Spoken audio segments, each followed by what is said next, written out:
Well, last week we brought you a disturbing story about a French medical specialist working in North Queensland who found himself the subject of a series of anonymous complaints and orders. Well, it's now clear those complaints came from other doctors in the town. The pressure applied to him became so great, he even considered ending his life. Here's how that unfolded. I got a text message saying, "Take care of the kids." One surgeon told me directly in private that I should run him out of town. He was doing things twice as fast and procedures the others couldn't do, and they got terribly jealous. I can tell you stories where it's gone that one step further than Richard Emery. Stories where good neurosurgeons, and I know this from first-hand experience, good neurosurgeons, good people, doing exceptional things, pushing the envelope, and making the established neurosurgeons look bad. The established neurosurgeons then have bullied this particular person I'm talking about for more than 7 years, resulting in his death by suicide eventually. Well, now a new report released today by the Royal Australasian College of Surgeons has revealed nearly half of its specialists have been affected by discrimination, bullying or sexual harassment. The report found 54% of trainees and 45% of fellows with less than 10 years in the job had been bullied. 71% of the hospitals reported discrimination, bullying or sexual harassment in the past 5 years. Dr. Henry Wu, a prostate surgeon, gave his view on Twitter today. Past formula for experiencing no bullying or harassment in surgery: number 1, being white; number 2, being male; number 3, private school network; number 4, must love rugby; and 5, father is a surgeon. Well, the Royal Australasian College of Surgeons says it's shocked by the findings of the report. Its president, Professor David Watters, today apologised via a video message. I apologise to every one of you who has suffered discrimination, bullying or sexual harassment by surgeons. I also apologise to all other health workers on whom surgeons have inflicted these behaviours. I am sorry that too many of us have been silent bystanders. This silence has been part of the problem. Well, now we'll look into this a little more. And Rob Knowles is the chairman of the college's expert advisory group on bullying. He's chair of Mental Health Australia and a former Victorian health minister.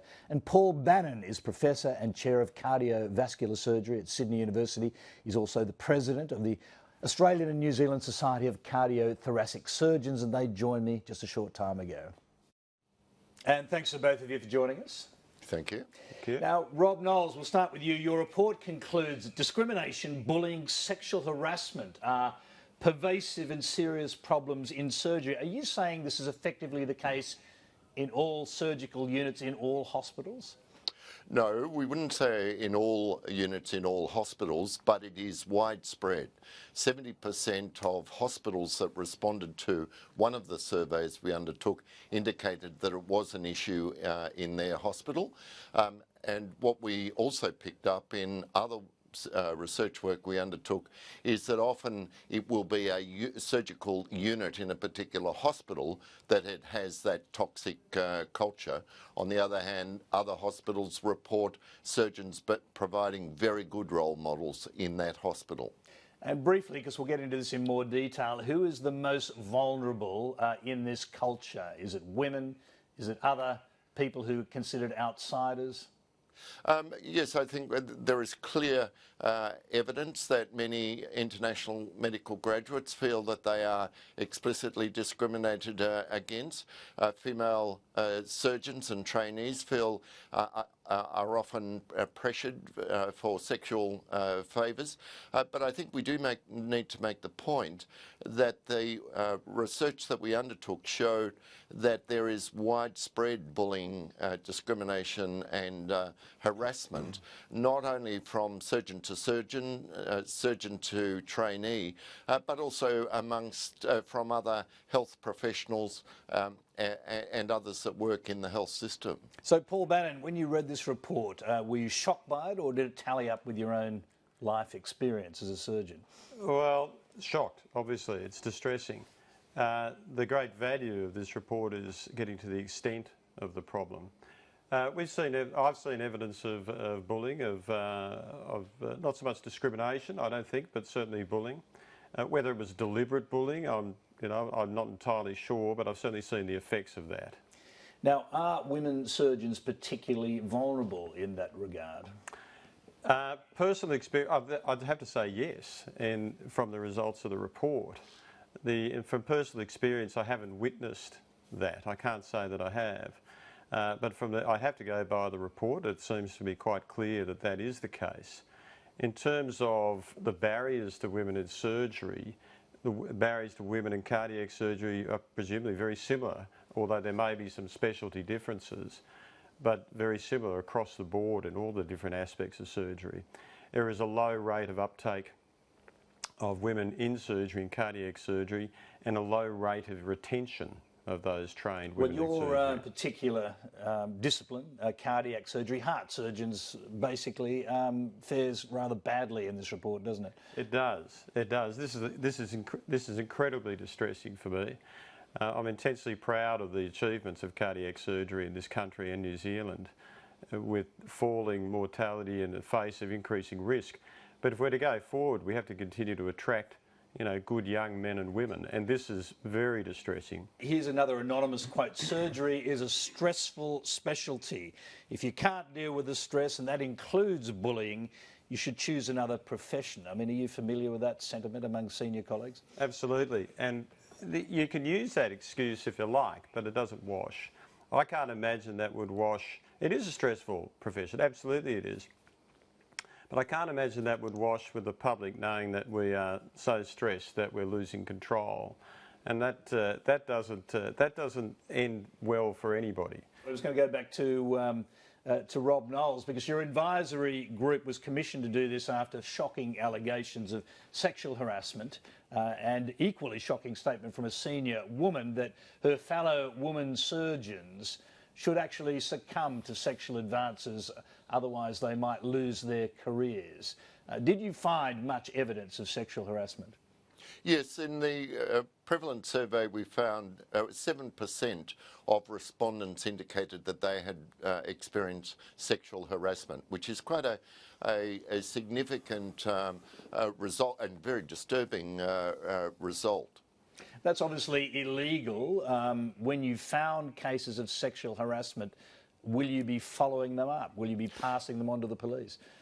No, we did not focus on individual cases or re-prosecute individual cases. We were looking at the systemic issues of bullying, discrimination and harassment.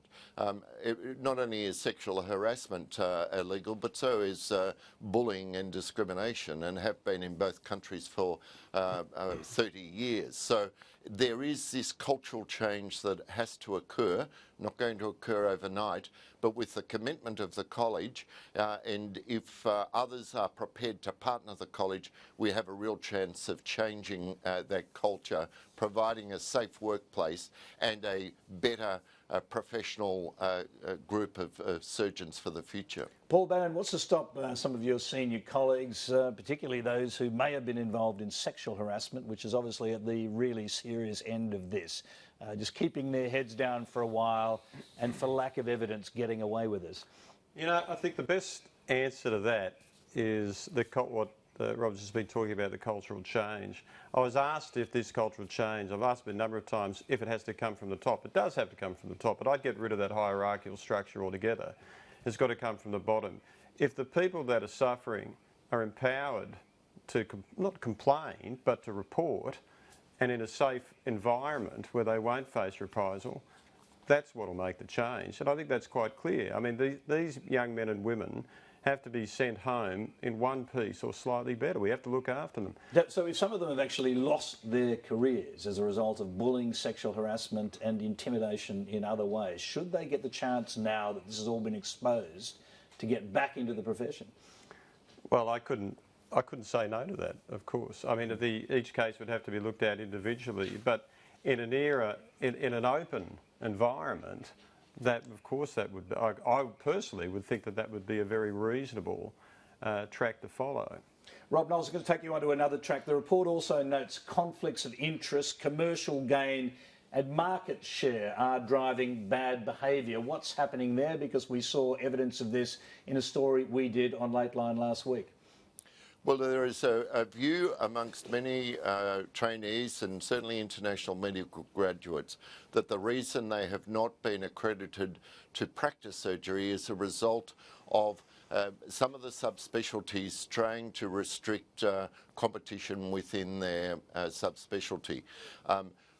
We aren't able to establish whether that is fact or not, but it is a strong perception held by a significant number of people within the profession or those wishing to enter the profession. So to give you a specific example of this, we saw in our story last week the treatment of a French spinal surgeon in Townsville. Foreign-trained doctors do appear to be particularly vulnerable to sham audits, as was the case with that doctor, that are used to harass, and notifications, often anonymous, to the regulator APRA. Did you see evidence of this kind of thing, the targeting of foreign-trained doctors?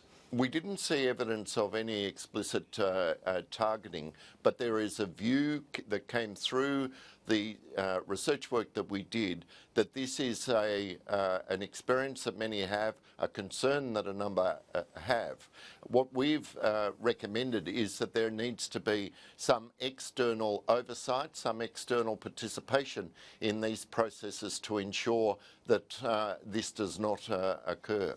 A final question to you, Paul Bannon. I mean, how will you personally respond to this? I mean, you're a very senior figure in the cardiothoracic surgery. Will you be speaking to your senior colleagues and bringing them together and saying, well, we've got to deal with this problem? Well, I think you can look at it at all the different levels. So the department, we've already done that. In my department, I'm very confident that we've been through a period of restructuring. We've got an absolute, I think, a solid program of going forward, which has started quite a while ago.